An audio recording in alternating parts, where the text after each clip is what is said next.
Bienvenidos todas y todos a esta entrevista en su espacio de discusión y análisis. En esta ocasión es un honor contar con el doctor Hugo Aboites Aguilar, uno de los más importantes intelectuales de la educación en México, pero además comprometido con las mejores de sus causas. Por ser ampliamente conocido el doctor, sería por demás su presentación, pero sin embargo es conveniente resaltar solo algunas partes de su experiencia. El doctor Hugo Aboites estudió la licenciatura en filosofía tanto en Italia como en México y tiene maestría y doctorado por la Universidad de Harvard, donde posteriormente también fue académico invitado. Desde 1980 es profesor e investigador titular del Departamento de Educación y Comunicación de la Universidad Autónoma Metropolitana, Unidad Xochimilco. También laboró en la Universidad Autónoma de Chihuahua y en la Universidad Iberoamericana. El doctor Aboites fue rector de la Universidad Autónoma de la Ciudad de México, mejor conocida como la UACM. En la actualidad, además de profesor e investigador en la UAM Xochimilco, también es miembro del Grupo Universidad y Sociedad del Consejo Latinoamericano de Ciencias Sociales, mejor conocido como CLACSO.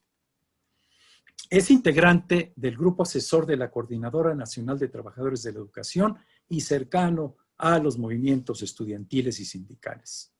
En su tarea como investigador destaca la publicación de más de 75 artículos científicos en temas como globalización, educación, privatización de la educación, evaluación, políticas públicas en educación, entre muchos otros temas. Entre sus libros se destaca Viento del Norte, Tratado de Libre Comercio y Privatización de la Educación Superior en México, El Dilema, es otra de sus obras, La Universidad a principios de siglo, otra de sus obras, La Medida de una Nación, otro, Los primeros años de la evaluación en México, y también coautor de la Reforma Universitaria. El doctor además es articulista quincenal en el diario impreso La Jornada. Hace algunas semanas el doctor Aboites hizo algunas reflexiones con respecto a la Ley de Educación Superior que ha generado debate público. Sabemos de sobra que este tema es de gran interés para las comunidades universitarias y en particular para nuestra comunidad politécnica. Esta entrevista contará, bienvenido doctor. Esta entrevista constará de 5 preguntas. La mecánica será la presentación de las preguntas por parte de mis compañeros docentes que coordinamos esta entrevista. Permítame presentárselos, doctor. Nos acompaña la maestra María del Rosario Trejo García, de la UPIXA IPN. El maestro Carlos Escobedo, del CIECAS IPN. El maestro Jesús Pérez Espiridión, de la ESIME Culhuacán. El maestro Miguel Gutiérrez Gómez, de la Escuela Superior de Economía. El maestro Marcelo Briones Palacios, de la ESCA Santo Tomás. El maestro Roberto Pérez Gijón, del ESIME Culhuacán. El maestro Leonardo Ramírez Damián, del SIC Santo Tomás. Y el de la palabra, profesor Rafael Guerrero Domínguez, de la Escuela Superior de Medicina. Nos presentamos, doctor, tanto gusto. Iniciamos la primera pregunta con la maestra María del Rosario Trejo García. Adelante, Rosario, tienes la palabra. Pues muchísimas gracias, doctor Hugo Aboites, por su buena disposición a colaborar en esta actividad que realizamos formativa, informativa, de análisis y de debate en nuestra comunidad politécnica. Y bueno, pues el tema es muy importante, muy necesario intercambiar. Y bueno, pues tiene que ver con el marco legal con el que se rige la educación superior, que seguramente pues antecede a la ahora llamada, a la ahora nueva Ley General de Educación Superior. Y bueno, lo que yo quisiera plantearle, ¿cómo es o de dónde surge o por qué una Ley General de Educación Superior? Gracias. Bien, pues muchas gracias. Un gusto estar aquí con ustedes.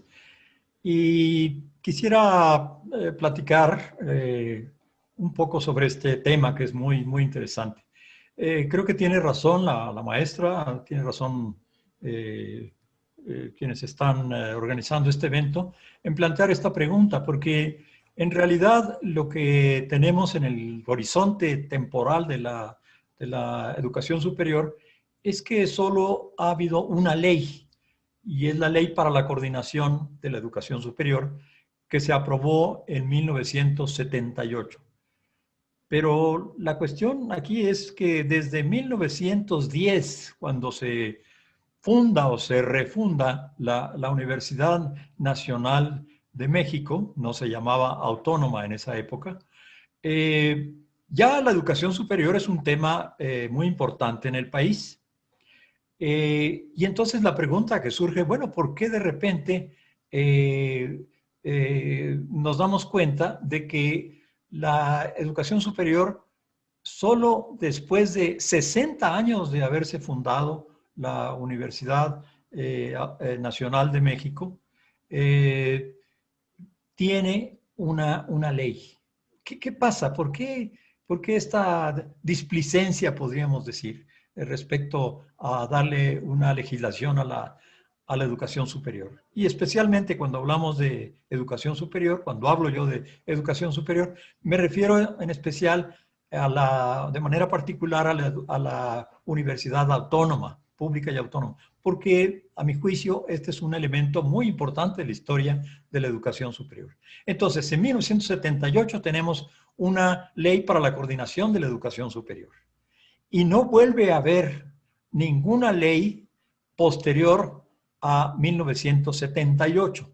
Lo que sí tenemos son dos cambios, un cambio constitucional que habla de la educación superior en 1980, con la cuestión de la sindicalización, la creación del SUNTU, etc.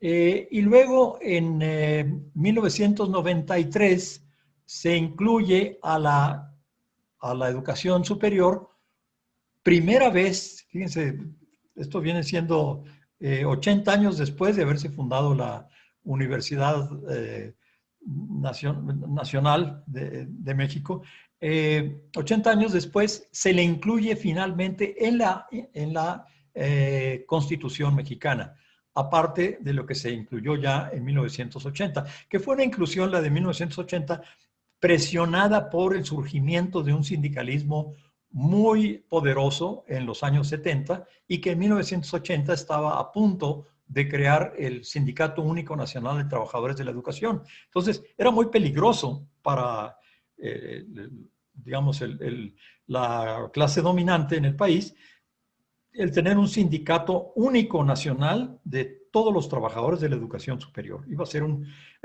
una fuerza pues que podía influir de manera determinante en el rumbo de la educación superior. Entonces, apresuradamente sale esta reforma constitucional de 1980, fracción séptima del artículo 3º constitucional, que establece que son las autoridades de las instituciones las que van a decidir los términos del ingreso, promoción y permanencia, y se decide también que se prohíba la creación de un sindicato único nacional de trabajadores universitarios. Fue una razón de emergencia. Solo hasta 1993 se incluye a la educación superior, pero se incluye de una manera muy curiosa, porque se incluye diciendo que el Estado impartirá educación básica, elemental, secundaria, preescolar, y sobre la educación superior lo que dice es que además el Estado atenderá y promoverá la educación superior. Es decir, se le da a la educación superior un trato de apartado, de apartheid, ¿no? Como algo extraño, como algo ajeno al sistema educativo nacional. Es muy interesante porque en casi 80 años de vida de la educación superior no la reconoce el Estado mexicano. No habla de que la educación superior también se imparte y que es parte, digamos así, perdón por la repetición, del Estado mexicano que está educando. En Entonces, ahí hay una llamada de atención para quienes investigamos el desarrollo de la educación superior, pues la pregunta obligada es ¿por qué? Y claro, y la segunda pregunta es la que ustedes hacen, ¿y por qué ahora? ¿Sí? Entonces, para contestar la primera pregunta de por qué la educación superior no es como incluida en el horizonte que tiene el Estado mexicano respecto de la educación. Y la respuesta que yo me doy, allá ustedes si la retoman o no, o otras personas, es que en el fondo, el Estado mexicano nació con el trauma, por decirlo así, de que no sabía qué hacer con la educación superior. En 1934 intentó decirle a la educación superior, mira, tú vas a tener que obedecer la Constitución. Y la Constitución dice que la educación que imparte el Estado será socialista. Y como tú eres una institución de educación, vas a tener que impartir socialismo, educación socialista en las universidades. Los rectores dijeron, de ninguna manera.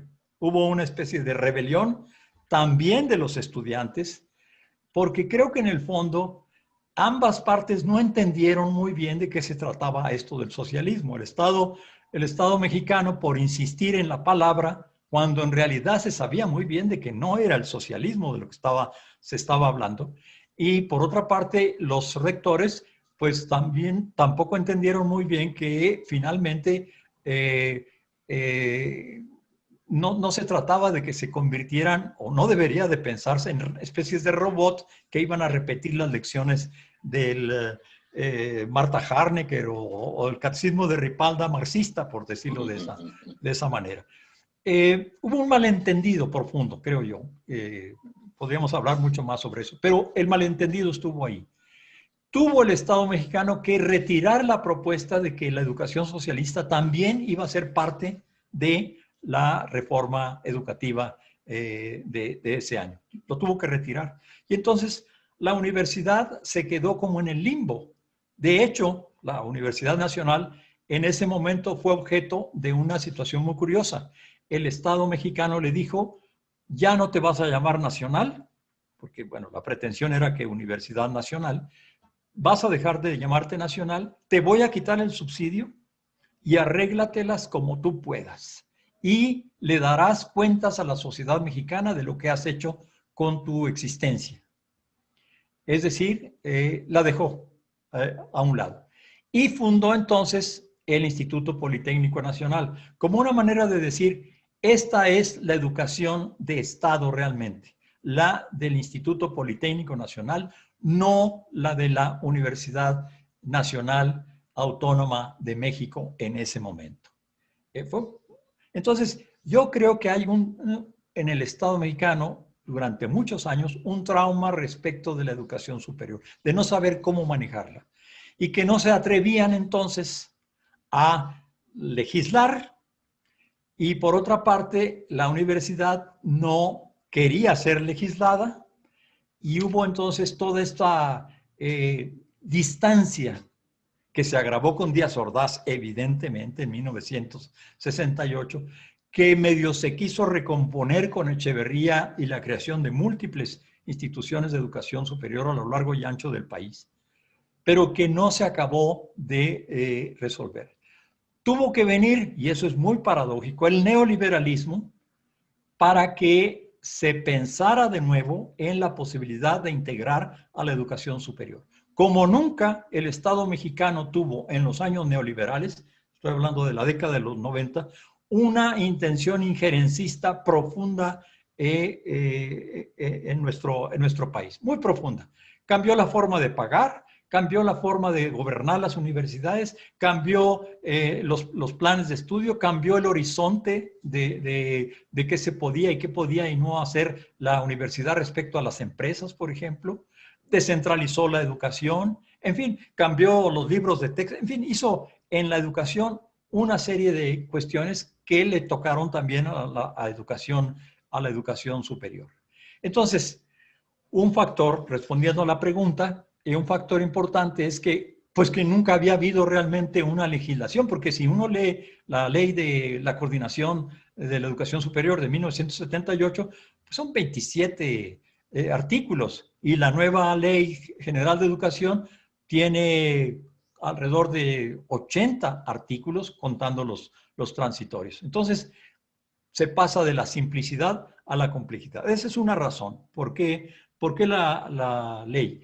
Segunda razón, y la respuesta sería porque en mucho tiempo el Estado y la universidad no se pudieron acercar mucho. Había un malentendido muy fuerte.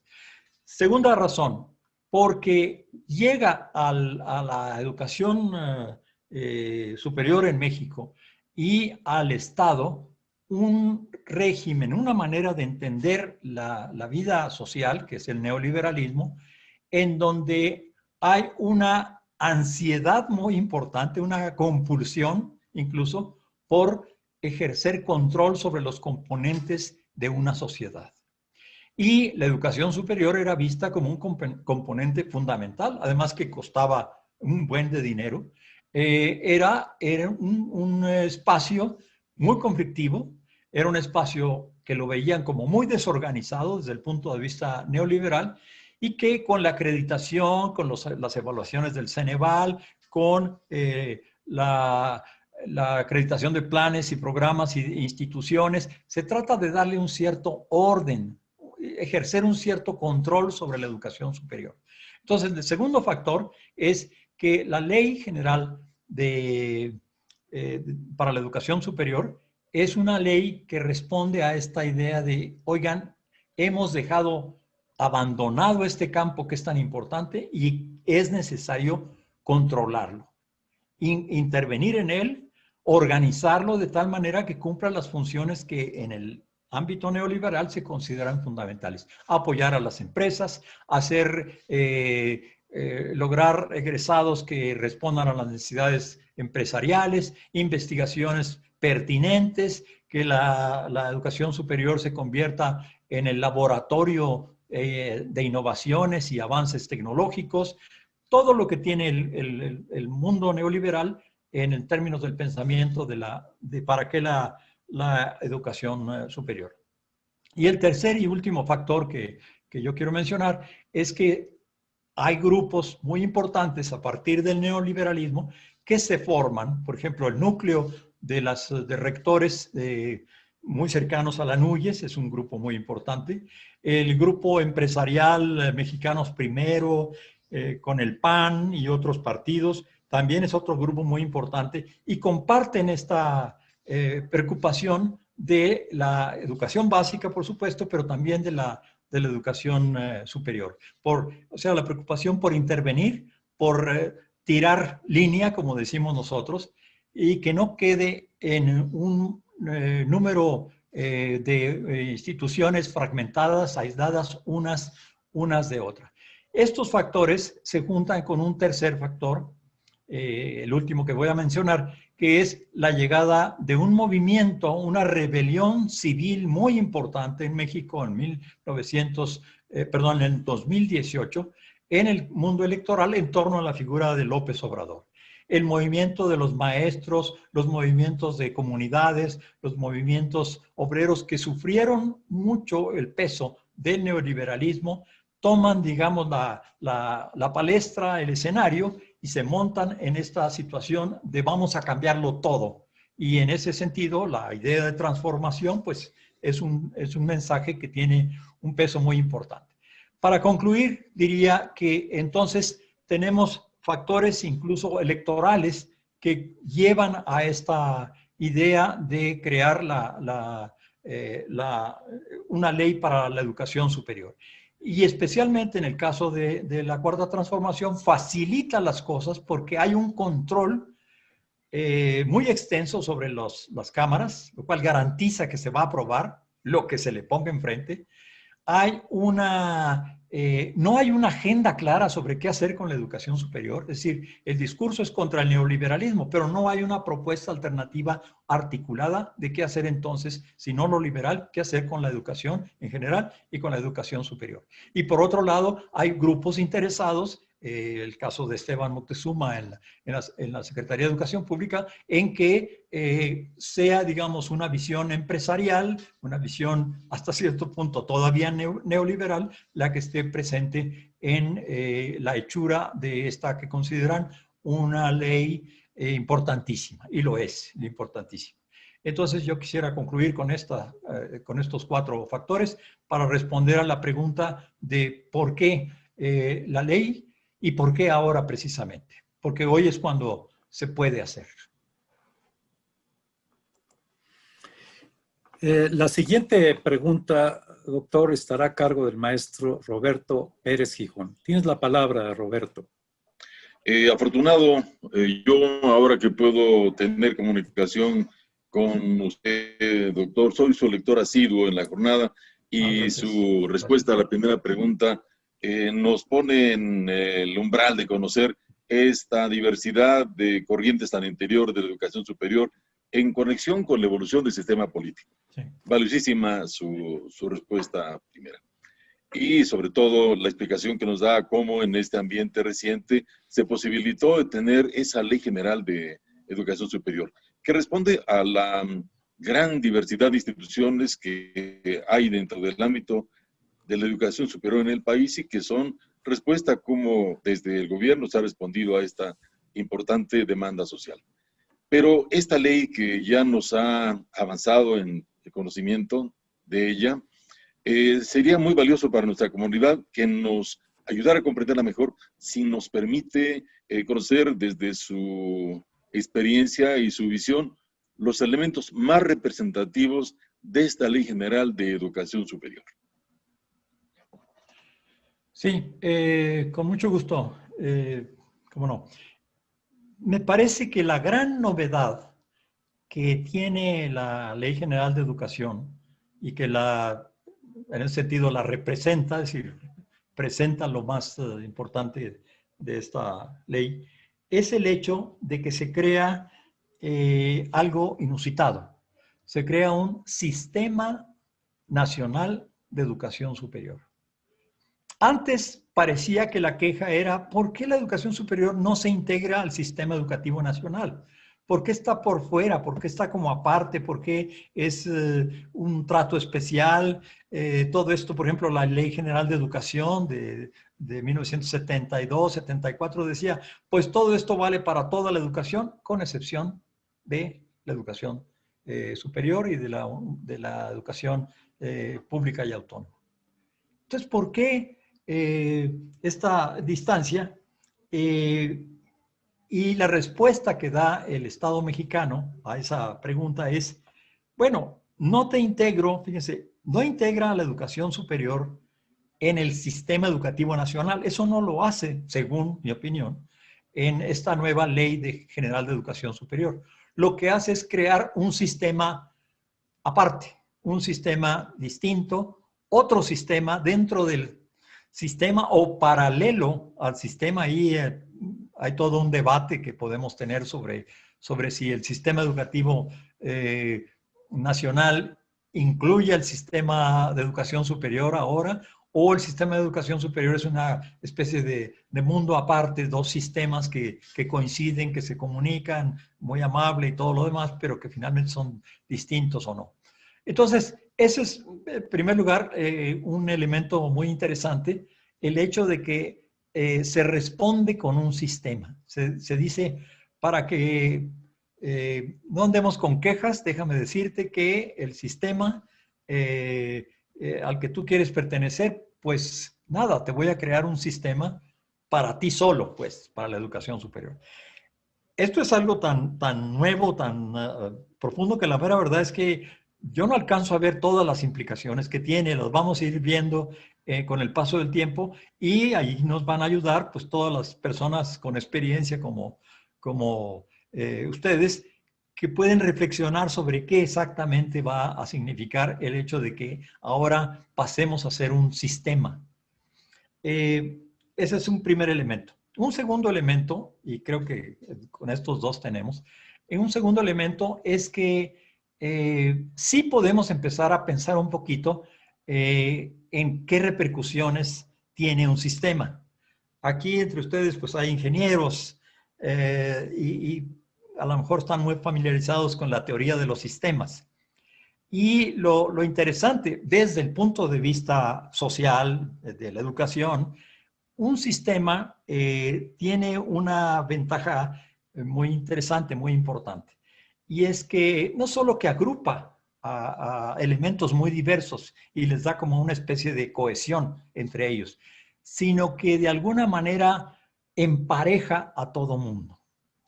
Y digo empareja porque en la educación superior, mire, tenemos al enorme gigante que es en la educación autónoma y pública, que es la UNAM. Es un gigante, es toda una república. Tiene 47,000 millones de pesos de presupuesto y tiene una población solo de estudiantes de 350,000 jovencitas y jovencitos, y ya no tan jovencitos, en el proceso educativo, además de decenas de miles de profesores. Es toda una potencia. Luego tenemos por otro lado al Politécnico, otra potencia en otra vocación, digamos, pero también es un pilar fundamental muy importante de la educación superior en México. Entonces, ¿qué hace un sistema? Bueno, lo que va a hacer el sistema y lo que hace un sistema es poner a todos en plan de igualdad. Como el campo de la educación superior es muy diverso, esta puesta en términos de el piso parejo para todos o todos igualitos, tiene sus bemoles, porque si resulta que hay, como es el caso, 2,000 planteles públicos en el país, poco más de 2,000, y hay poco más de 3,000 privados en el escenario de la educación superior, pues la gran mayoría son planteles privados. ¿Y qué significa? Que cuando hablamos de un sistema, y peor aún, cuando hablamos del sistema que se está creando ahora, el aspecto cuantitativo es muy importante. En otras palabras, estamos en el borde de llegar a una situación, y si no llegamos a esa situación que voy a mencionar, qué bueno, yo diría qué bueno, pero estamos en el borde de llegar a una situación en la que, por ejemplo, vamos a tener 500 escuelas privadas, todas cada una de ellas con unos con 1,000 alumnos, otras con 5,000 alumnos, otros con 3,000, que no hacen investigación, que no tienen laboratorios, que no tienen bibliotecas, pero tienen voto. Y en el sistema son iguales que la UNAM, o que la UAM, o que el Politécnico. Y van a votar, y van a decir, pues, acordamos esto.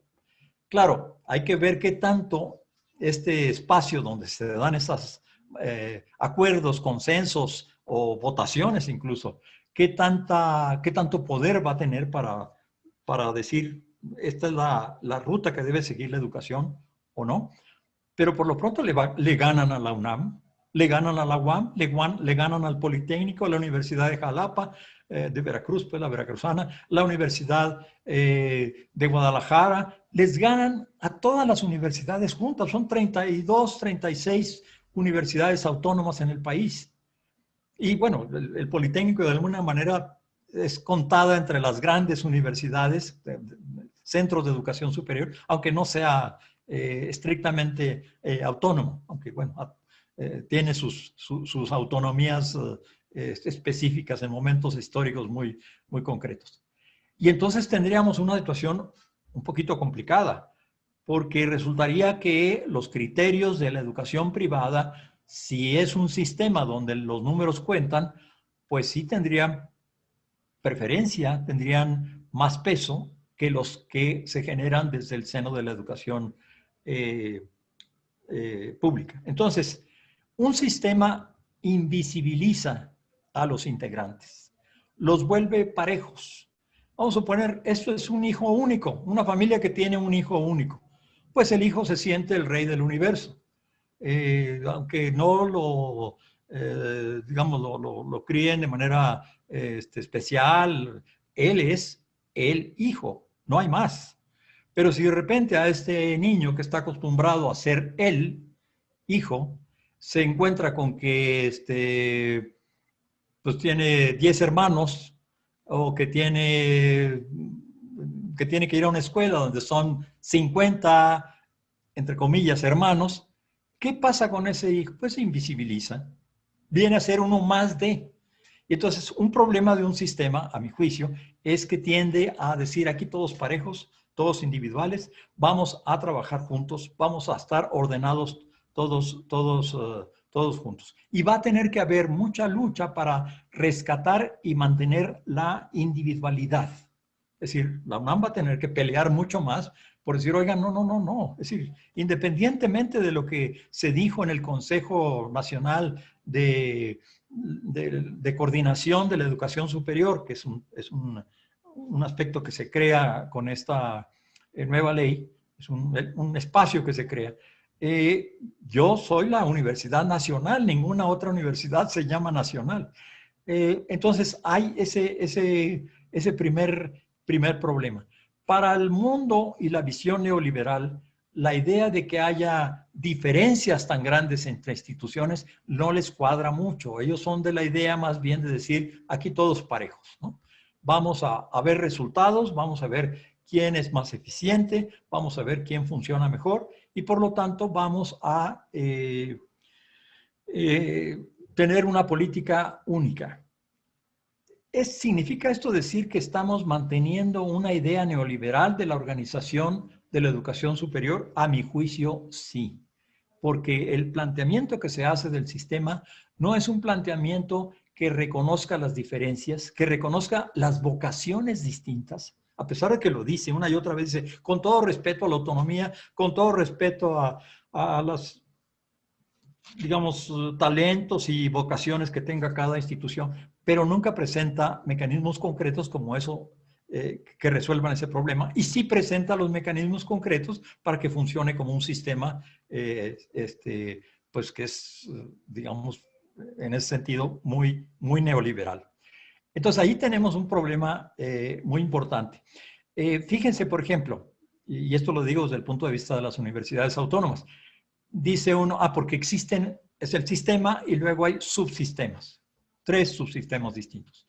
Dice uno, bueno, pues habrá un subsistema de universidades autónomas y públicas. Y no hay un subsistema. El subsistema que hay es universidades. No dice si son privadas o públicas, quiere decir que están juntas. No dice si son autónomas o no, quiere decir que ahí no importa si son o no autónomas. No dice, no hace ninguna referencia a la importancia académica, el tamaño, el papel que juega en su región esta universidad.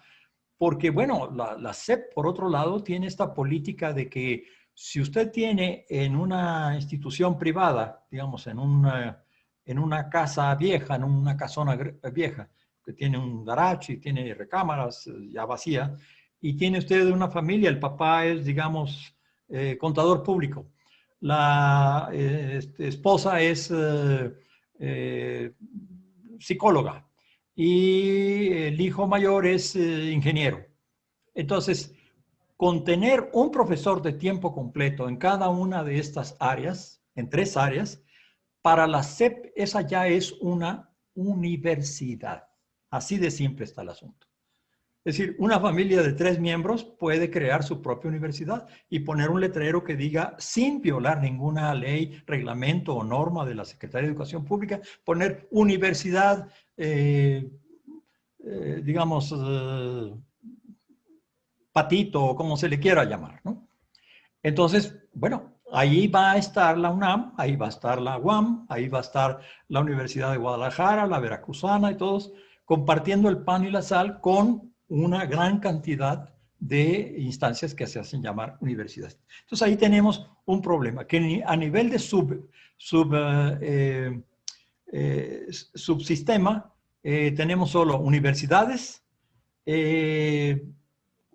digamos, instituciones de enseñanza tecnológica y las normales. Ese es el mundo de la educación superior desde la visión de la nueva Ley General de Educación. Eso es lo que existe. Lo demás ya son detalles que pueden ser hasta irrelevantes. Entonces, ¿Dónde queda el Politécnico? Pues es una más de las instituciones de enseñanza tecnológica. Y dice uno, bueno, pero así como me lo dice, suena muy mal, suena... no recupera la historia, no recupera la experiencia, no recupera la importancia, el caudal de conocimiento de maestros, de estudiantes, de laboratorios, todo eso no está, no aparece. Esa es, desgraciadamente, la interpretación del sistema que se da aquí en términos de esta Ley General de Educación. Para concluir, creo yo que la noción de sistema en sí misma no es errónea en sí misma. Hay, de hecho, literatura que nos habla de cómo un sistema no necesariamente tiene que tener una cabeza autoritaria, porque eso es lo que pasa en este sistema. Allí claramente se especifica, les puedo dar luego la referencia concreta, que la coordinación del sistema está a cargo de la Secretaría de Educación Pública. Y hay otras teorías del sistema donde lo que se dice, según alcanzo a entender, lo que se dice es que los sistemas tienen vida propia. Y entonces lo que interesa es entender esa vida propia para entonces poder participar, no tirar líneas desde arriba, verticalmente, autoritariamente, como se plantea en la Ley General de Educación Superior, la noción de sistema. Creo yo que es una noción mal aplicada, a lo mejor mal entendida o a lo mejor muy bien entendida y la quisieron aplicar de esta manera. Ahí dejaría yo entonces la respuesta a esta segunda pregunta de qué es lo más representativo. Me parece que lo más nuevo, importante, trascendental es que se concibe como un sistema, el de la educación superior, de ahora en adelante. Sí, ahora la tercera pregunta la realizará el maestro Marcelo Briones Palacios. Adelante, Sí, gracias. Marcelo. Estaba yo un poco preocupado, pero ahora estoy quedando más preocupado todavía con lo que estoy oyendo de usted, doctor, sobre el tema, porque pues tal parece que esta nueva ley pues, está conformada desde años atrás por el modelo neoliberal, por lo que nos está comentando ahorita usted. Entonces, parece ser que la NUIES va a ser la que, aparentemente con la SEP, la que vaya dando las directrices, ¿verdad? Pero bueno, esa es una pequeña reflexión que tengo en cuanto al escenario que nos plantea. Mi pregunta va enfocada a qué implicaciones sobre esto que nos comenta este escenario, qué implicaciones ventajosas tiene la Ley General de Educación Superior para pues, instituciones como la nuestra, ¿no? Que es lo que nos preocupa, pues, en nuestro instituto, ¿no? Politécnico, como usted acaba de mencionar con su historia de cómo se formó. ¿Tenemos implicaciones ventajosas con esta nueva ley? Esa sería mi pregunta. Ok. Mire, ahí yo creo que es muy importante el que tengamos en cuenta los artículos 7 y 8 de la nueva Ley General de Educación, según, les advierto, según el documento que tenemos, que no es todavía la ley promulgada. Yo no creo que haya cambiado mucho, por razones que podemos abundar, que no se puede estar cambiando la ley una vez que fue, digamos, sometida como iniciativa a ser aprobada. Pero esos dos artículos nos dan una serie de elementos que dice uno, bueno, esto es muy interesante, qué bueno que está en la ley, esto es una ventaja para ciertos grupos dentro de la educación superior y en general una visión positiva, pues, de estos artículos. Entonces, me parece que es muy importante tenerlos en cuenta. El artículo 7 habla como de principios filosóficos. Y eso es muy interesante porque pues, se refiere, por ejemplo, al papel de las humanidades, al papel de la ciencia, se refiere al papel de la educación en general en una sociedad y dice uno, bueno, pues estos son elementos importantes.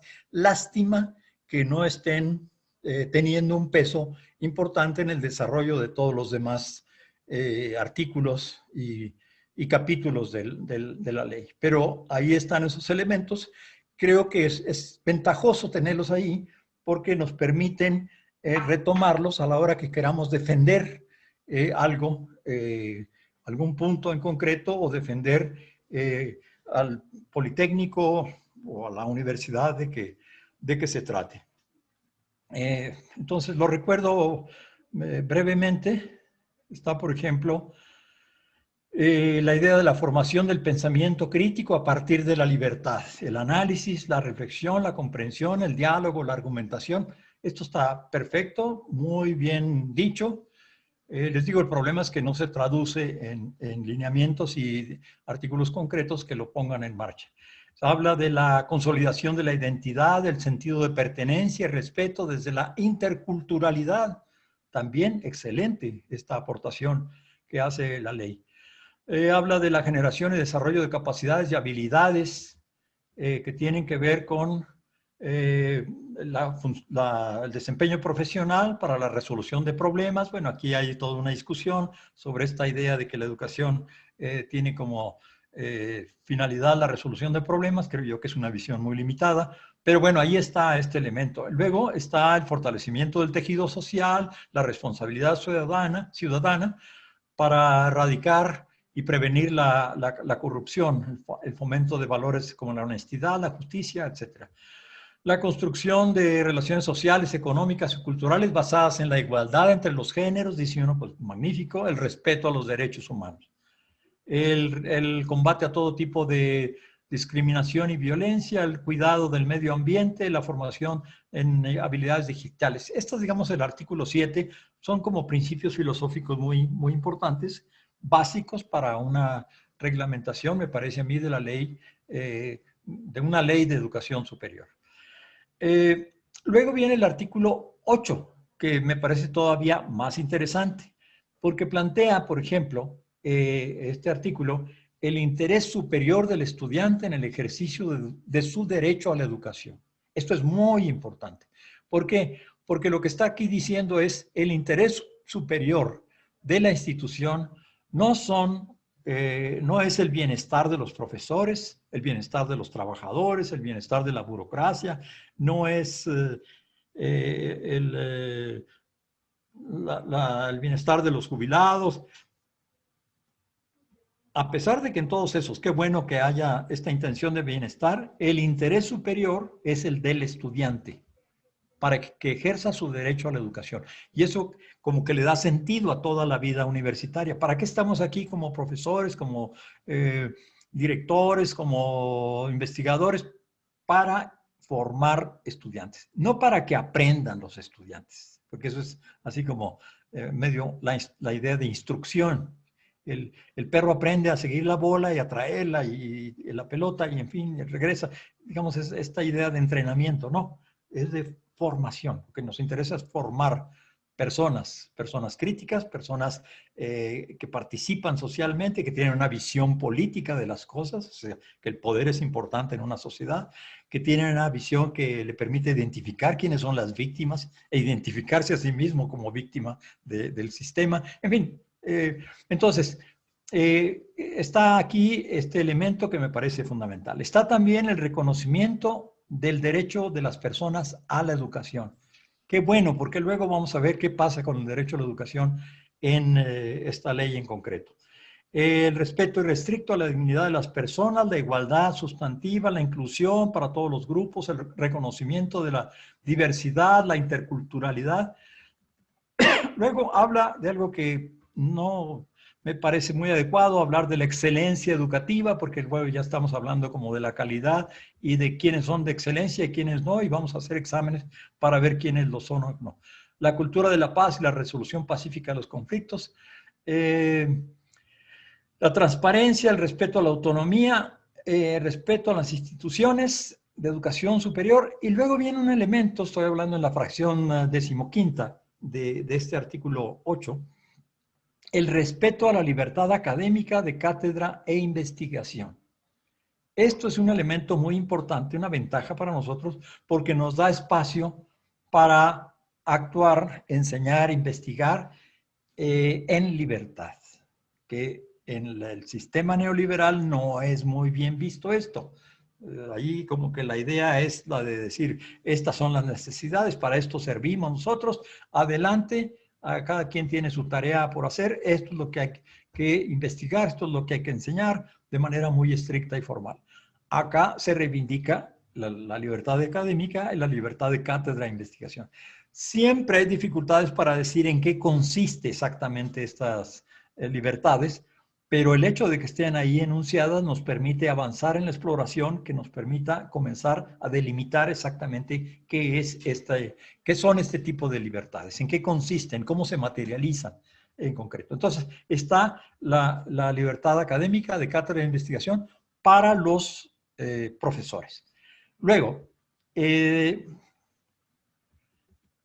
una sorpresa muy interesante está en la fracción 16, que la leo tal cual. Dice, el respeto a la libertad de examen y libre discusión de las ideas, entendidas como el derecho que corresponde a estudiantes y personal académico para aprender, enseñar, investigar, etc. Entonces, la libertad de examen y libre discusión de las ideas, entendidas como el derecho que corresponde a estudiantes. Primera vez que yo veo en una reglamentación que se incluye a los estudiantes como parte de los que pueden ejercer la libertad de examen y libre discusión de las ideas. No digo que no se haya hecho antes, nada más estoy diciendo que, bueno, yo no me había topado con esta formulación y me parece muy interesante, muy importante, porque también si el estudiante tiene la idea de que aprender en una institución es aprenderse de memoria todo, seguir tal cual el programa y no poder nunca discutir y decir, bueno, ¿por qué esto? Etcétera, etcétera. El que exista esta apertura es muy importante para que exista una cierta dinámica de discusión, una dinámica académica realmente entre los estudiantes y el personal académico y no simplemente la idea de hay que cumplir con el programa, hay que aprendérnoslo y tal día vamos a estar estudiando y aprendiendo esto y lo demás. En fin, entonces yo veo como puntos ventajosos esos dos. Para concluir, yo diría sobre este asunto que nos corresponde ahora a nosotros, en todo caso, ya volveremos a tocar este punto de qué es lo que tenemos que hacer, nos corresponde pensar en cómo ampliamos este tipo de derechos, cómo le damos un contenido que no sea precisamente el que nos obligue a seguir viviendo en nuestra relación con planes y programas de estudio como hemos vivido tal vez hasta ahora desde hace tiempo, de manera muy obediente, muy disciplinados, muy bien portaditos respecto a lo que hay que aprender y enseñar cada día. Yo lo dejaría entonces aquí. Lo que se refiere a las ventajas, insisto, son menciones, son presentaciones de principios muy interesantes, muy útiles, muy importantes, pero que sin embargo no tienen una concreción en artículos específicos de la ley. Y eso es una tarea que sí podemos comenzar a hacer desde ahora. Gracias. Gracias, doctor. La cuarta interrogante está a cargo del maestro Jesús Pérez Espiridion. Adelante, Jesús. Muchas gracias por su participación, doctor, en facilitarnos esta entrevista y mayor comprensión a lo que trae consigo esta ley que ha sido aprobada por el Congreso. En uno de los planteamientos que usted hizo, por ejemplo, de ser un sistema y que podría implicar desventajas, y usted lo planteó más como retos, el reto de aprender a vivir y de ir formulando maneras de convivencia con todas las demás instituciones. Y lo mismo es en este caso con mi pregunta, porque si ya hubo ahorita una pregunta de cuáles son las ventajas que tiene la ley, la otra pregunta sería cuáles son las desventajas, pero yo más que desventajas lo quisiera ver más bien traducido en su amplio conocimiento y análisis, traducido como retos para nuestras instituciones. Por ejemplo, el asunto de presupuesto, el asunto de docencia y carrera académica, estructura orgánica, la solución de la deuda histórica que tenemos, yo creo que todo el país, pero bueno, nuestras instituciones no se salvan, de respeto al derecho a nuestras compañeras docentes y a nuestras alumnas, a la no violencia, y en general también cuáles son los retos para los estudiantes con esta apertura que se les da y la inclusión que tienen ahora en esta ley aprobada por el Congreso. Sí, pues muchas gracias por los comentarios y gracias también por la pregunta. No son preguntas fáciles, la verdad es que sí hay que reflexionar y pues la reflexión ni empieza realmente aquí ni termina aquí, es algo que es una tarea para todos en el futuro. Y desentrañar pues los significados de la ley no es algo que lo pueda hacer una sola persona desde una sola perspectiva. Entonces, en ese sentido es muy importante tener así como muchas maneras de ver las cosas, y esta manera de verlo como desafíos, pues es muy interesante.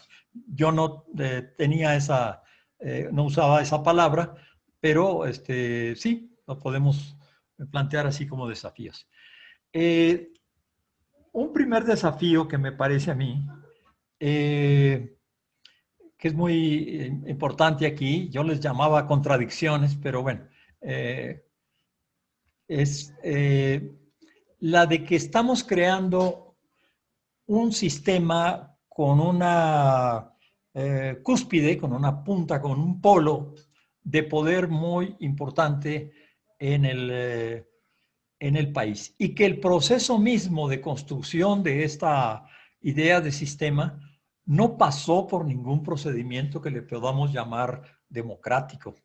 Es decir, es hasta ahora que conocemos y estudiamos a fondo la ley de educación superior, ya en toda su complejidad y ya como una versión más armada, que comenzamos a ver todo el impacto que tiene o que puede tener esta legislación. Y una de las cosas evidentes, la primera que es para mí importante, es el hecho de que tenemos el desafío, yo le llamaba contradicción, el desafío de generar un sistema que tiene un principio de verticalidad y autoridad como fundamento, como forma de organización, porque este sistema no va a tomar decisiones, eso es lo más tremendo e interesante, sino que va simplemente a participar en la organización que ya se creó, que ya se decidió que se crea. Y entonces un primer desafío es, ¿qué pasa cuando en una sociedad que está buscando a toda marcha, con mucho entusiasmo, con mucho interés, con mucha urgencia e incluso desesperación, el que exista una verdadera democracia, en el sentido de que se respete los derechos, se respeten los puntos de vista de las grandes mayorías del país, que no haya estos grupos que se apropian del beneficio de la producción de otras personas, estas otras personas que concentran el poder, no solo la riqueza, sino también el poder, que tienen mecanismos de subordinación que hacen que nuestro país, a pesar de que han pasado 100 años, siga estando en una situación, en términos de democracia, todavía muy deficiente.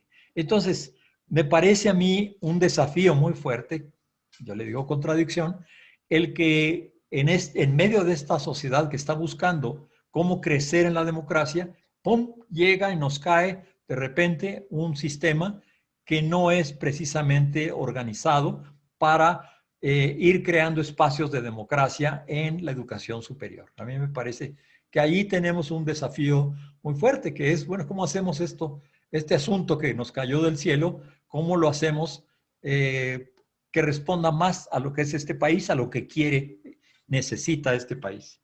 Eso en primer lugar. En segundo lugar, el otro desafío es que, miren, hay un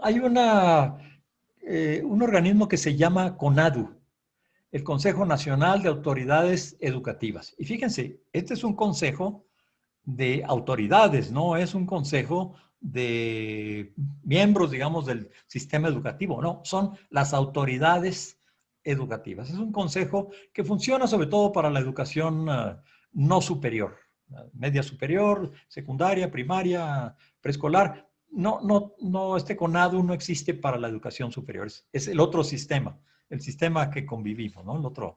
La otra dimensión paralela.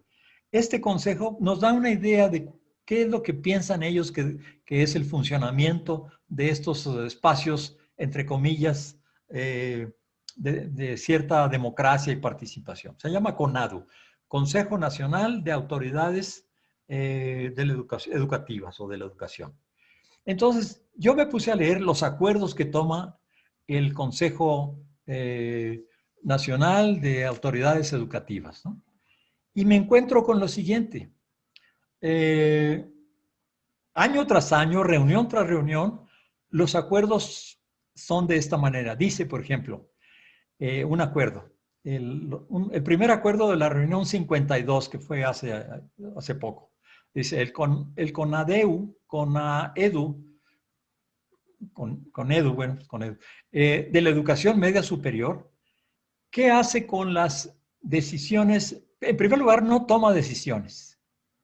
Y bueno, ¿qué función tiene?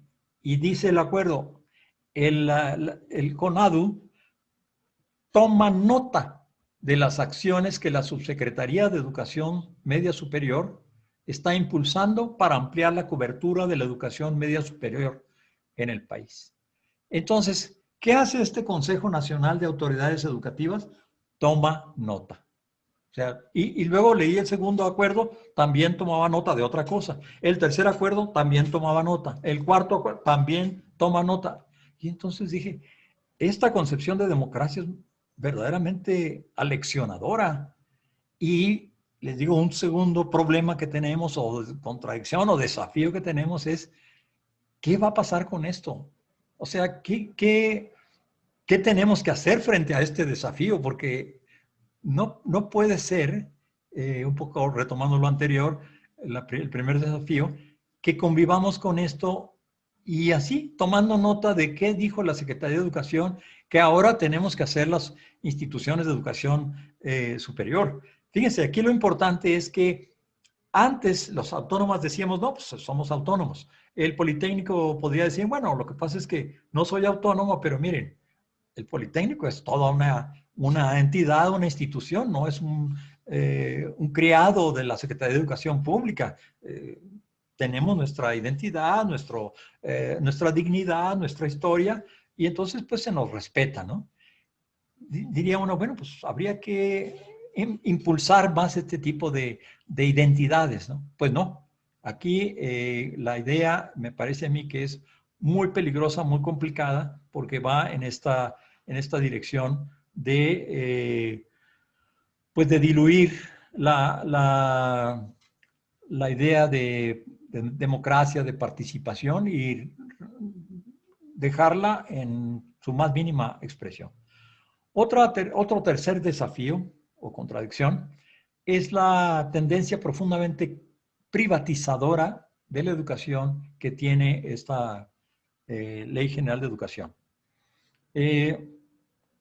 Por ejemplo, una de las cosas del neoliberalismo muy importantes, no sé cómo lo vivieron en el Politécnico, pero en las universidades sí fue muy claro, que a partir de 1990 se dio un énfasis extraordinario en la idea de vincular a la universidad con las grandes empresas. Un poco en la idea de decir, el país no tiene realmente una infraestructura de laboratorios de investigación y de aportación de innovaciones.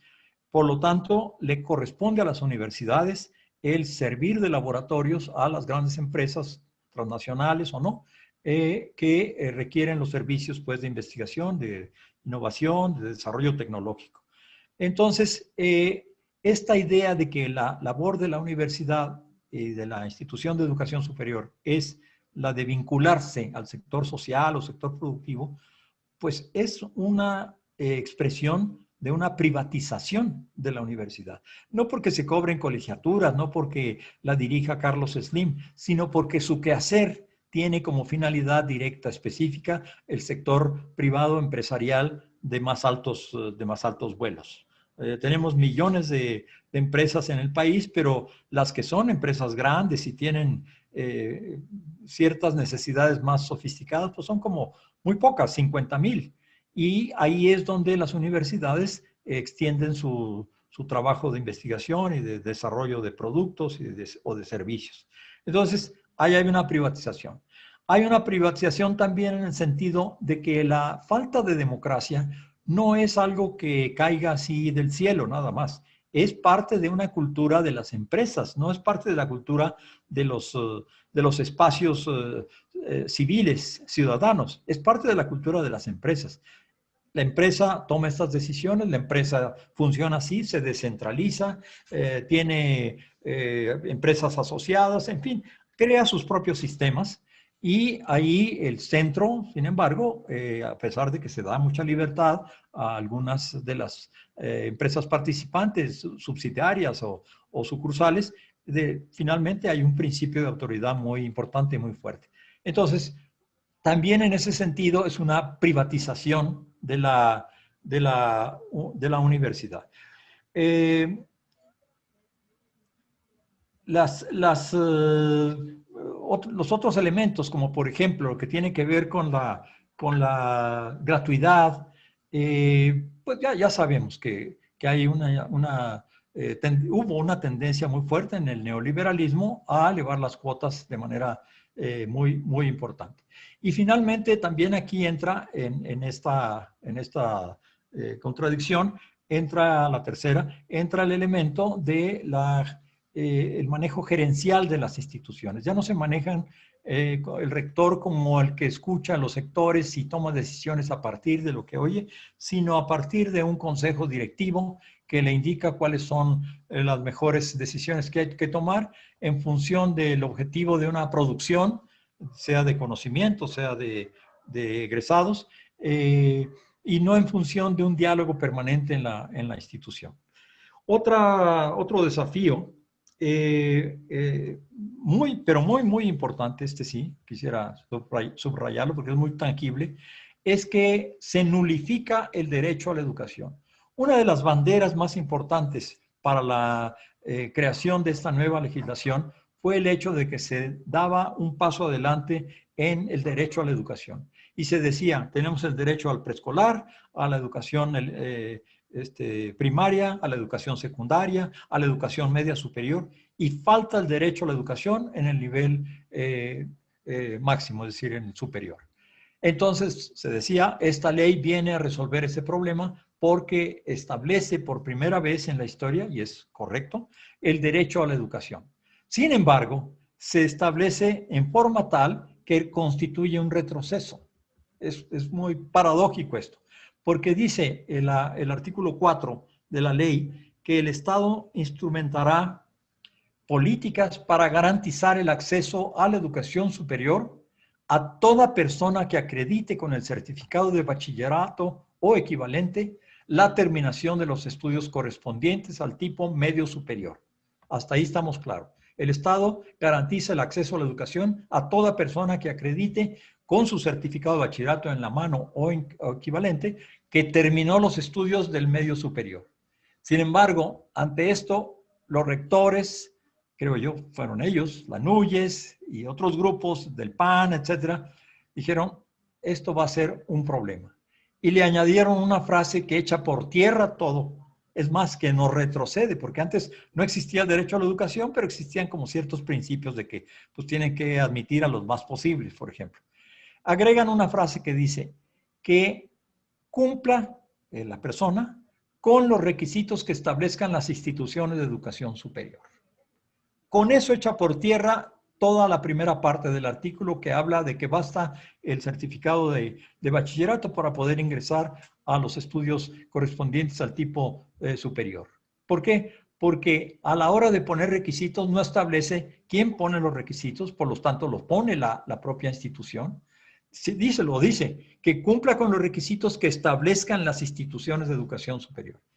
¿Quién establece los requisitos de educación superior en una institución? En el Poli, por ejemplo. ¿Quién decidió que existiera un examen de selección? No fueron los trabajadores académicos, no fueron los estudiantes, no fue, estoy casi seguro, el consejo consultivo, fueron las autoridades individuales, es decir, el director, sus asesores, en fin, quienes dijeron hay que tener un examen y mantenerlo y tenerlo siempre. Entonces, pueden poner como requisito que haya un examen de selección, pueden poner como requisito que se cobre el triple para el examen de selección, pueden poner como requisito que haya una afinidad ideológica con lo que enseña el Politécnico y lo que trae el joven en la cabeza. Hice un muestreo, me tocó hacer un muestreo de cuáles son los requisitos que existen en el país actualmente en las escuelas privadas y públicas, porque esta ley aplica a los públicos y privados. Y entonces encontré que los requisitos son de los más creativos. Hay, por ejemplo, instituciones que no presentan ningún requisito porque son secretos. Es decir, no dicen cuáles son los requisitos, sino dicen, venga usted a una entrevista y ahí les diremos cuáles son los requisitos. Esto es el colmo, porque quiere decir que a la hora, como dice el dicho popular, según el pájaro es la pedrada. Si yo veo que este señor no nos conviene aquí en la institución, pues le invento toda una serie de requisitos que sé que no puede cumplir. O si me parece que es una persona que sería ideal que estuviera aquí, pues entonces le pongo un requisito muy, muy sencillo. Bueno, pues que traiga su certificado de bachillerato y que tome un curso de 3 días para regularizarse en algunas materias, ¿no? Es decir, tienen absoluta flexibilidad. Entonces, yo veo un problema serio ahí. Otro desafío es que lo de la gratuidad. La gratuidad es un elemento fundamental para el acceso. Hay muchas personas, 40%, depende de la institución, que simple y sencillamente el pagar la inscripción, el pagar el examen, el pagar la colegiatura, el pagar la credencial, el pagar hasta el uniforme, en algunos, se supone que no pasa eso en la educación superior, pero bueno, el pagar todo eso es un verdadero obstáculo. Entonces, una de las banderas más importantes a la hora de discutir los cambios en la educación superior fue la promesa de gratuidad absoluta. ¿Y qué pasa con eso? Pues sí, dice que se establece el cumplimiento progresivo de la obligatoriedad y la gratuidad de la educación superior. Obligatoriedad en el sentido de que hay que darle un lugar a todos y gratuidad en el sentido de que no se cobren a nadie. ¿Y qué pasa con eso? Se dice, miren, ahorita no podemos establecer eso porque las instituciones nos dicen, muy bien, ¿y quién me va a mí a resarcir del gasto pero no del gasto, sino de la falta de ingresos por colegiatura que voy a tener? ¿Y quién me va a mí a financiar la ampliación de mis instalaciones para cumplir con la obligatoriedad a que se comprometió el Estado mexicano? Y entonces la solución que se dio fue la de hacer un fondo especial federal que va a aportar recursos a las instituciones de acuerdo con lo que ganaban o recibían como colegiatura. Si tú recibías 10 millones de pesos por colegiaturas, pues el gobierno federal te va a dar a ti, institución, 10 millones de pesos para que se compense eso y no tengas excusa para no establecer la gratuidad. Se crea un fondo, pero pues la idea de un fondo es como la de una comisión, es decir, que quién sabe cuándo va a tener resultados y no sabemos cuándo empezaría a operar. Y luego lo peor es que creo yo que va a incentivar los aumentos de colegiatura, porque en la medida en que más colegiatura se cobre, más dinero me va a dar a mí el gobierno federal a la hora que yo establezca la gratuidad. Y lo mismo con el dinero para la creación de infraestructura para cumplir con la obligatoriedad. En ese sentido, tanto en el derecho como en la gratuidad, me parece que estamos frente a una situación regresiva, contraproducente totalmente.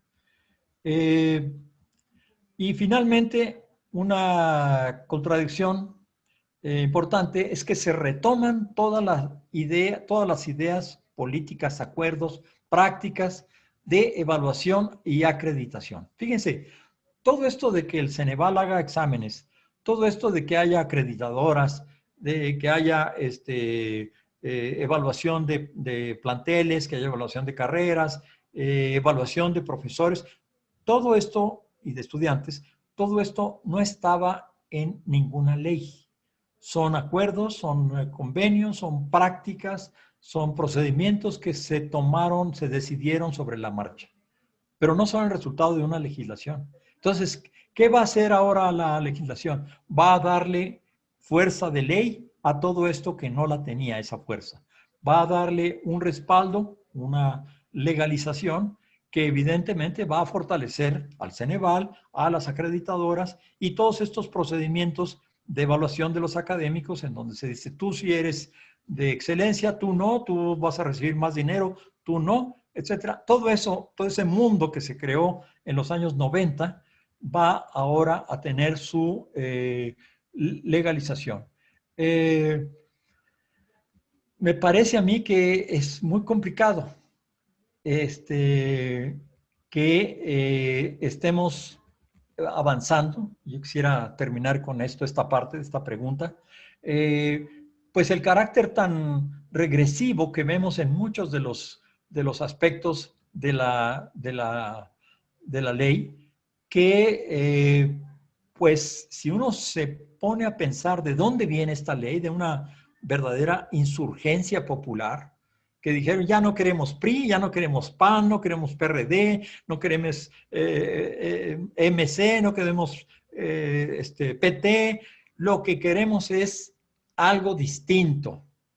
Y pues aquí hay un problema serio porque no salió algo distinto de lo que habíamos estado viviendo. Al contrario, sale un reforzamiento de cuestiones que considerábamos que con un nuevo poder gubernamental iban a tener un tratamiento distinto. Entonces, aquí hay pues una reflexión, con esto termino, pues una reflexión de que, pues que hay que pensar en todos estos desafíos y ver qué hacemos, ¿no? Sí. Gracias. Sí, la última pregunta la va a efectuar nuestro compañero maestro Carlos Escobedo. Adelante, Carlos, por favor. Doctor, pues ya tiene anticipado una buena parte de la respuesta que yo creo que nos va a dar, porque ya hizo el análisis del artículo 4, 7 y 8 de la ley. Nosotros nos dimos a la tarea de estar revisando el articulado de la ley y encontramos algunas cosas sumamente interesantes. Una de ellas es que se reitera la educación superior como derecho social y se deriva de ahí una serie de apoyos para la permanencia de los estudiantes. Se deriva también lo que se plantea como la cobertura universal para el ejercicio del derecho de los estudiantes a la educación superior. Un aspecto también de gran importancia que descubrimos fue que plantea la participación de las comunidades universitarias o de las instituciones de educación superior en las propias transformaciones que tienen las universidades o las instituciones. Esto nos parece de la mayor importancia. Otro de los puntos que nos llamó la atención es también el reforzamiento del compromiso social de los estudiantes. Y la pregunta va encaminada hacia eso, doctora Boites. ¿Qué implicaciones prácticas debería tener toda esta filosofía que contiene la ley en una institución como el Instituto Politécnico Nacional? ¿Cuál es la que considera usted las implicaciones principales que podría tener doctora Boites? Bien. Aquí me parece muy importante, en primer lugar, hacer lo que ustedes me está platicando, han hecho respecto de la ley. Hay que, aparte de lo que tenga uno que decir, un comentarista u otro comentarista, creo que la última palabra la tienen los propios profesores y estudiantes y personal directivo de la institución.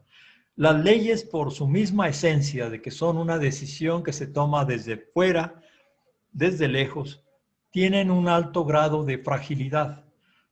Fragilidad en el sentido de que no son nuestras, no es una ley que nosotros organizamos, la cuidamos mucho, cambiamos esta coma, etcétera, que pasó por un largo proceso de construcción.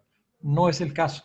Y no es el caso, desgraciadamente, de la democracia mexicana. Entonces, en ese sentido, las leyes tienen ámbitos muy variables de aplicación. El ámbito de aplicación de una ley depende mucho de las fuerzas internas de cada institución, de qué tan organizados están los profesores, si el sindicato o la agrupación gremial se aboca a este tipo de discusiones o no, los estudiantes qué postura tienen, los directivos también, hasta qué punto están ellos dispuestos a hacer espacios a partir de la ley. Entonces hay que ver las leyes como intencionalidad. Y al verlas como intencionalidad, uno dice, pues estoy de acuerdo en esto, no estoy de acuerdo en esto otro. Y hay un proceso crítico, en el sentido de que crítico viene de un verbo que significa cribar. Es decir, pueden ser granos, entonces yo cribo los granos y con eso las piedritas que haya se quedan de este lado del sedazo y no se van con la harina o lo que sea, ¿no? Entonces, cribar la ley y verla desde nuestro propio punto de partida es sumamente importante, porque eso es lo que define finalmente la aplicación de la ley. Una ley que no tiene sustento en un apoyo, digamos, modesto por lo menos, es una ley que está condenada al fracaso. Hay muchas disposiciones en la Constitución mexicana, por ejemplo, que jamás se aplican. Y jamás se aplican porque pues no hay un grupo, no hay una demanda de que se cumpla el artículo fulano de tal, fracción sutana y fracción mengana, salvo en ciertos momentos. Entonces, en ese sentido, hay que tomar los comentarios que uno hace, pues con esa certidumbre también de que finalmente nada es mecánico. En el mundo humano y social, nada, absolutamente nada se aplica mecánicamente. Siempre hay el factor humano muy importante. Y especialmente las leyes que se hacen desde una perspectiva muy distinta a la de los grupos humanos, de la sociedad, una sociedad que dice, ya no quiero neoliberalismo, pues es muy sensible a rasgos neoliberales que aparezcan en legislaciones nuevas. Y en ese sentido, pues pueden sufrir críticas y pasar por el plebiscito del cumplimiento o incumplimiento, y eso es muy importante. Entonces, finalmente, la determinación de qué se va a hacer con esa ley, cómo vamos a funcionar con ella, es finalmente de los que están ahí. Un filósofo decía una frase que me parece muy oportuna aquí, decía, lo importante no es saber lo que nos han hecho, lo importante es saber qué vamos a hacer con lo que nos han hecho. Y eso es fundamental, porque sí, hay muchas cosas que se deciden sin estar uno participando, pero luego le toca a uno decir, bueno, esto lo voy a entender de esta manera. Y si es, digamos, compartida esa idea por muchos otros, eso es capaz de parar una ley o artículos o fracciones de una ley que son importantes. Todos estos aspectos que usted menciona de la participación de las comunidades, del apoyo a estudiantes, etcétera, son de estas vetas, como ya mencionaba lo del artículo 7 y 8, son de estas vetas que a fuerzas se cuelan en una legislación. Cuando una legislación viene después de una movilización social muy grande, muy importante, muy fuerte, algo, mucho, poco, se cuela del espíritu de esa movilización, de ese movimiento social en la legislación, algo. Y entonces lo que uno hace es agarrarse de eso. yo les diría, miren, identifiquen sus necesidades como institución, sus necesidades como profesores, sus necesidades como estudiantes, como futuros egresados, para entonces reconstruir la aplicación de la ley en los términos que a ustedes mejor les convenga. No decir, pues aquí ya bajó un ser divino y nos dio unas piedras con 10 números que se llama decálogo y esta es la nueva ley y hay que ajustarnos a cumplirla.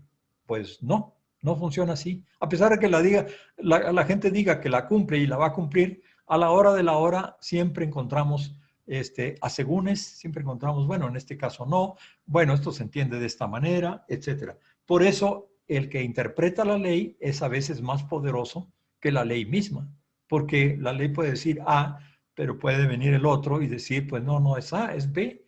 ¿Y por qué lo dice? Pues porque yo tengo la facultad de interpretar. Y sí, usted ve una A ahí, pero es una B.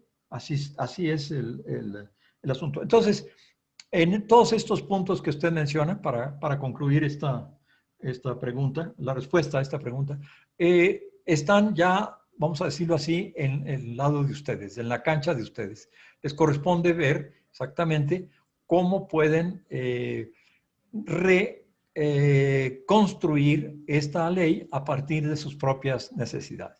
No se hizo pensando en el Politécnico la ley, no se hizo pensando en la UAM, no se hizo pensando en la UAM, en la UNAM, se hizo pensando en necesidades que ciertos grupos sociales, pueden ser rectores, pueden ser empresarios, pueden ser políticos de derecha, decidieron que debía contestar qué preguntas o qué necesidades debería de atender la ley. Ese fue el punto de partida. El punto de partida no fue qué necesita la UNAM, qué necesita el Poli. No, porque entonces se darían cuenta inmediatamente de que no pueden hacer una ley que se pueda aplicar en todos lados. Si estamos pensando en instituciones concretas, pues la ley que sale de la UNAM es muy distinta a la del Politécnico. Distinta, muy distinta. Entonces, quienes hacen la ley, curiosamente, no son ni siquiera profesores, no son universitarios, no son politécnicos, son políticos, son asesores, son rectores, son personas que tienen cierta experiencia, pero que no necesariamente tienen una participación activa, vigente, actual, en la conducción de la educación superior. Yo quisiera con esto terminar aquí pues esta pregunta y creo que también, a menos de que haya algo más, la plática que estamos teniendo. Muchas gracias. Muchas gracias. Para terminar con esta entrevista, le agradecemos a nuestro invitado, el doctor Hugo Aboites, por su invaluable participación. Así también agradecemos a nuestros compañeros docentes, coordinadores de esta entrevista. Estos encuentros tienen la finalidad de favorecer el debate de estos problemas en nuestra comunidad politécnica. Creemos necesario que la comunidad del IPN, todos debemos estar atentos del desenvolvimiento y efectos que esta ley de educación superior pues va a generar. Le damos las gracias por su atención y en espera nos favorezcan viendo y analizando estas entrevistas. También que nos ayuden a la difusión de estos programas y si así les parece, por favor, a difundirlos. Un abrazo a nuestro compañero, el doctor Hugo Aboites, y a todos y a todas ustedes. Dejamos un correo al final de este video para preguntas y dudas que con todo gusto las atenderemos y las haremos llegar al doctor Hugo Aboites. Para todos, muchas gracias. Gracias, doctor. Muchas gracias, doctor. Nada al revés. Gracias a ustedes. Muchas gracias, doctor.